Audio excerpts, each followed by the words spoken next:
আসসালামু আলাইকুম। আপনারা সবাই কেমন আছেন? আমরা অনেকেই অ্যান্ড্রয়েড মোবাইল ইউজ করি এবং মোবাইলে সিম ইউজ করে থাকি। কিন্তু সেই সিমের IMEI নাম্বার আমরা অনেকেই জানি না। কারণ এই নাম্বারটা খুবই গুরুত্বপূর্ণ। কারণ আপনার মোবাইল যদি হারিয়ে যায় তখন এই নাম্বারটা দিয়ে আপনি সহজে অফ করতে পারবেন। এই নাম্বার দিয়ে আপনি পুলিশের কাছে অবহিত করতে পারবেন, পুলিশকে অবহিত করতে পারবেন। এই সিম নাম্বারটা খুবই গুরুত্বপূর্ণ। আমরা কিভাবে এটা বের করতে হয় আমরা অনেকেই জানি না। তো আমি আজ এই ভিডিওতে আপনাদের মোবাইলের সেটিং অপশনে যে কীভাবে বের করবেন সেটা আজ দেখিয়ে দেব।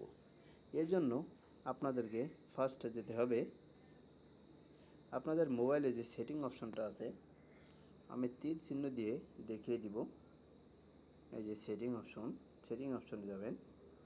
সেটিং অপশনে যেয়ে নিচের দিকে আসবেন, এসে একটা অপশন পাবেন সিস্টেমে ক্লিক করবেন।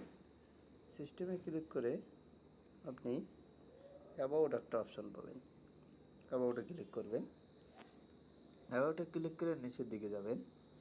নিচের দিকে যেয়ে দেখুন এখানে IMEI যে নাম্বার সিম 1 এর জন্য IMEI নাম্বার, এই যে সিম 2 এর জন্য IMEI নাম্বার। এই নাম্বারটা খুবই গুরুত্বপূর্ণ। আশা করি কীভাবে IMEI নাম্বার বের করতে হয় সেটা বুঝতে পারছেন। Thank you all. আল্লাহ হাফেজ।